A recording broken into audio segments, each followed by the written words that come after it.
কৃষ্ণ বন্ধুরা বন্ধুরা এই গাছটি সম্বন্ধে আয়ুর্বেদ ঋষি মুনিরা বলেছেন। আর এই ফলটি 100 হাতির সমান মানুষকে ক্ষমতা দিতে পারে, আর একজন মানুষের দশা এই ফলটি পাল্টে দিতে পারে। আর এই ফলটির মধ্যে এতটাই শক্তি রয়েছে, আর একজন মানুষকে ধনবান এবং যৌবনবান বানিয়ে দিতে পারে। বন্ধুরা এই ফলটি আপনার রাতকে উজ্জ্বল করে তুলতে পারে এবং কি আনন্দময় করে তুলতে পারে। আর আপনি যদি এই গাছের পাতা একটি খেয়ে নেন, তাহলে আপনি রাতে কিন্তু কুস্তি করতে পারবেন। বন্ধুরা আমাদের শরীরে যে গোপন অঙ্গ রয়েছে, মানে বন্ধুরা নিচের অংশ, সেটি অত্যন্ত গরম করে তুলতে পারে। হ্যাঁ বন্ধুরা, এটা একজন পুরুষের জন্য পাওয়ারফুল টনিক। বন্ধুরা আপনাদের বিশ্বাস হচ্ছে না তো আপনারা একবার এই গাছটির ফল এবং পাতা খেয়েই দেখুন, আপনারা রেজাল্ট পাবেন হাতে নাতে।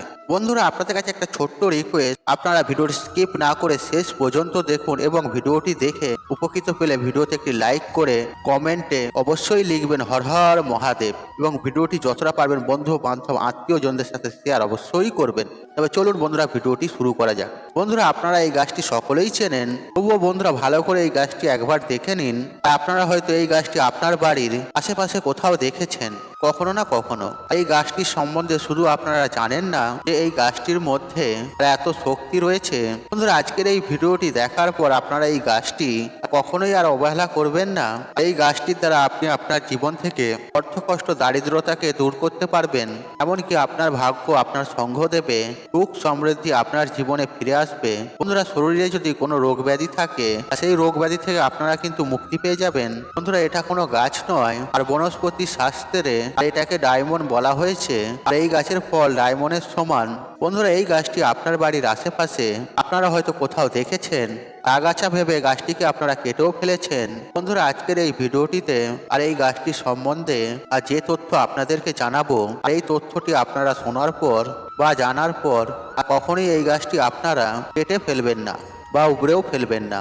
বন্ধুরা এই গাছটিতে তেমন একটি জল লাগে না, আর এই গাছটি কিন্তু নিজে থেকেই জন্ম নেয়। বন্ধুরা আপনি যদি এই গাছটির সঠিক প্রয়োগ ঠিকঠাক ভাবে করতে পারেন, তাহলে আপনাকে কখনোই কষ্টের সম্মুখীন হতে হবে না, এমনকি আপনি রোগ ব্যাধি থেকে মুক্তি পাবেন। বন্ধুরা কোনো মা বোনেরা যদি সন্তান সুখ না পান, যদি আপনাদের সন্তান না হয়, আপনারা বাবা মা ডাক না যদি শুনতে না পারেন, তাহলে বন্ধুরা এই গাছটির মধ্যে আর একটা দিব্য শক্তি লুকিয়ে রয়েছে।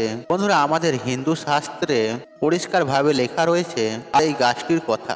বন্ধুরা এই গাছটি প্রয়োগ করে আপনি নানান রকমের সমস্যা থেকে মুক্তি পাবেন, এমনকি ভূত পেতের অশুভ ছায়া থেকেও আপনি খুব সহজেই মুক্তি পাবেন, এবং অর্থ আসার পথ আর আপনাদের সামনে কিন্তু চতুর্দিক থেকে কিন্তু খুলে যাবে। বন্ধুরা এই ফলটি কিন্তু সবজি হিসেবে রান্না করে খাওয়া হয়, আর এই ফলটির নাম ডুমুর ফল।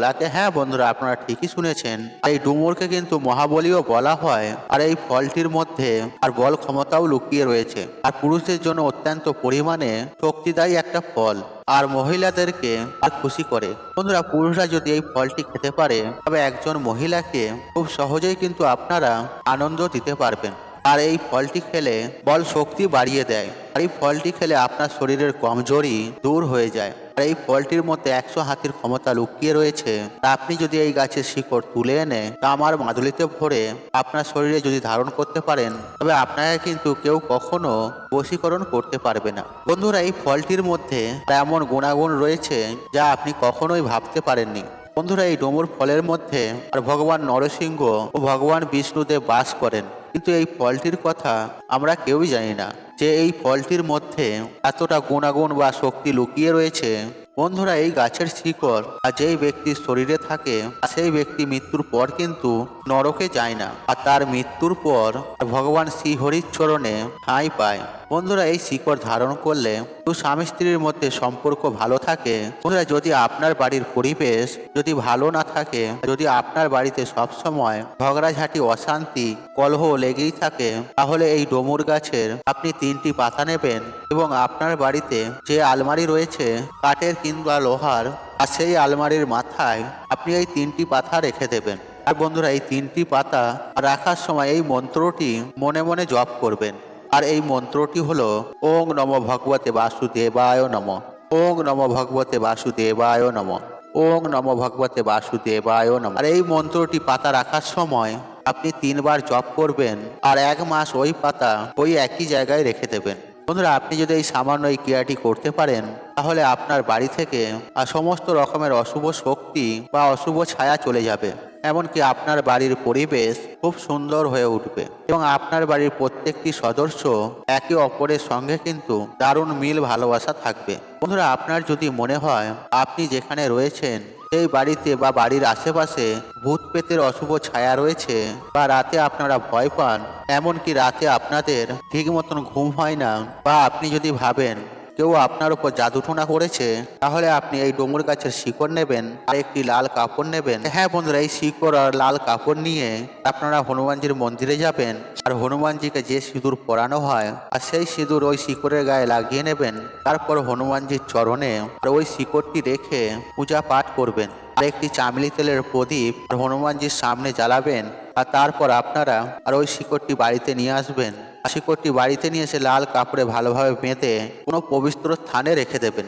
বিশ্বাস করুন, আপনার বাড়িতে যদি ভূত প্রেত বা অশুভ ছায়া থাকে বা কোনো নেগেটিভ শক্তি থাকে, এই লাল কাপড়ে বাঁধা শিকড়টি আপনার বাড়িতে রাখলে কিন্তু সমস্ত নেগেটিভ শক্তি আপনার বাড়ি থেকে কিন্তু বেরিয়ে চলে যাবে। আর আপনার ওপর যদি কেউ জাদুটোনা করে থাকে, সেই জাদুটোনাও কিন্তু কেটে যাবে আর আপনার ঘরে পজিটিভ শক্তির সঞ্চার ঘটতে শুরু করবে এবং আপনাদের কিন্তু আর্থিক উন্নতি হবেই হবে। এমনকি আপনার ভাগ্য আপনার সঙ্গ দেবে আর আপনার ওপর কেউ জাদুটোনা করতে পারবে না আর আপনার আশেপাশে কোনো ভূত প্রেতের অশুভ ছায়া কাছে ঘেঁষতেও পারবে না। এমনকি আপনার বাড়িতে কোনো অশুভ শক্তি প্রবেশও করতে পারবে না।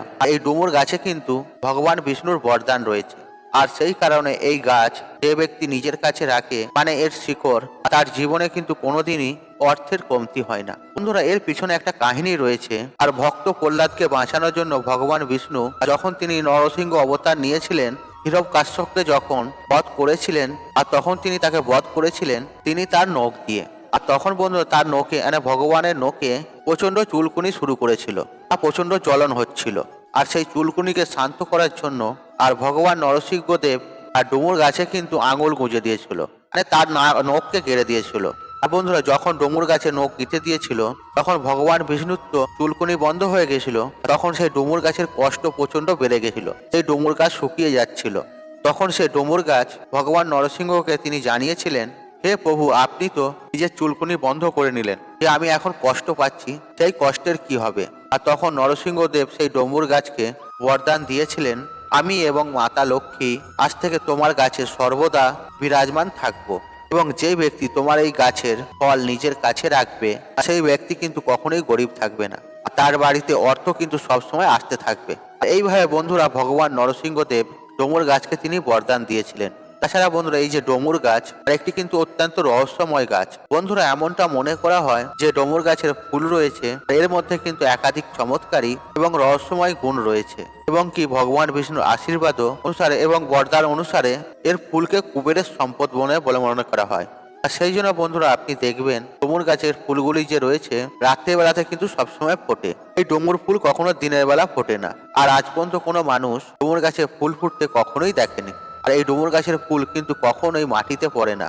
আর সেই জন্য বন্ধুরা অত্যন্ত কিন্তু রহস্যময় এই ডুমুর গাছ। বন্ধুরা, আপনার যদি এমন কিছু মনোকামনা থাকে, যে মনোকামনা হয়তো অনেকদিন ধরে ব্যর্থ হয়ে যাচ্ছে, আপনি চেষ্টা তো করছেন, আপনি পূর্ণ করতে পারছেন না, তাহলে বন্ধুরা এই যে ডুমুর গাছের ফল রয়েছে, এই ফলের সাহায্যে আপনি কিন্তু আপনার সমস্ত মনস্কামনা অবশ্যই কিন্তু পূরণ করতে পারবেন। আর তার জন্য বন্ধুরা এই বিধিগুলো আপনাকে অনুসরণ করতে হবে। আর আপনি যদি যে কোনো একটা লাল কাগজ নিয়ে তখন আপনি ডুমুর গাছের ফুল ভাঙবেন বা ছিঁড়বেন, তখন দেখবেন সেখান থেকে একটা সাদা রঙের আঠা নির্গত হবে। আর সেই আঠা দিয়ে আপনি একটা কাঠি নেবেন বা আঙুল দিয়ে সেই আঠার দ্বারা সেই লাল কাগজের ওপরে আপনার যে মনস্কামনা রয়েছে আর সেটিকে আপনি লিখবেন এবং লেখার পরে সেই কাগজটিকে আপনি 4 ভাগে ভাঁজ করে নেবেন। ভাঁজ করে নেওয়ার পরে আপনার যে ঠাকুর ঘর রয়েছে বা আপনার আশপাশে যদি কোনো মন্দির থেকে থাকে, আর সেখানে গিয়ে আপনি একটা প্রদীপ প্রজ্বলিত করবেন। আপনি যে কাগজের ওপরে লিখেছেন সেই কাগজটি আপনি প্রদীপের আগুনে সেখানেই বসে আপনি জ্বালিয়ে দেবেন বা পুড়িয়ে দেবেন। এটা বন্ধুরা আপনারা ঠাকুর ঘরেও করতে পারেন বা আপনার আশেপাশে যদি কোনো মন্দির থাকে সেখানেও করতে পারেন। এবং কাগজটি পোড়ানোর পরে যে ছাইটি উৎপন্ন হবে আর সেই ছাইটি আপনি সংগ্রহ করে নিয়ে এসে যে ডুমুর গাছে আঠা দিয়ে আপনি লিখেছেন সেই ডুমুর গাছের গোড়াতে ছাইটিকে আপনি ঢেলে দেবেন। আর আপনি যদি এটি করতে পারেন, আপনার মনে যে মনস্কামনা রয়েছে বা আপনি যে মনস্কামনা সেই কাগজের উপরে লিখেছেন 100% কিন্তু সম্পূর্ণ হয়ে যাবে। বন্ধুরা এটা এতটাই সহজ আর এটা তান্ত্রিক প্রয়োগ এটাই। এটা কিন্তু অনেকেই জানেন না। বন্ধুরা এই টোটকাটা কিন্তু অত্যন্ত পাওয়ারফুল ও শক্তিশালী। আর যখন আপনি নিজে করবেন তখন আপনি নিজেই বুঝতে পারবেন কতটা শক্তিশালী এই টোটকাটি। আশা করছি বন্ধুরা এই ভিডিওটি আপনাদের কাজে লাগবে, আর এই ভিডিওটি দেখে আপনারা সমৃদ্ধ পেয়েছেন বা ভালো লেগেছে তাহলে ভিডিওতে একটি লাইক করুন, একটু কমেন্ট করুন, একটু শেয়ার করুন, একটু বন্ধু বান্ধব আত্মীয়জনদের সাথে শেয়ার অবশ্যই করুন। মনে রাখবেন আপনার একটি শেয়ার অনেক মানুষকে উপকৃত করে তুলতে পারে। আর আপনি যদি আমার চ্যানেলে নতুন হয়ে থাকেন তাহলে চ্যানেলটি অবশ্যই সাবস্ক্রাইব করুন এবং পাশে থাকা নোটিফিকেশন অন রাখুন, কারণ এই রূপ নিত্য নতুন ভিডিও সবার আগে দেখার জন্য। ঈশ্বর আপনার মঙ্গল করুক, আপনি সুস্থ থাকুন, নিরোগ থাকুন, আপনার দিন মঙ্গলময় হোক। হরে কৃষ্ণ কৃষ্ণ কৃষ্ণ হরে হরে।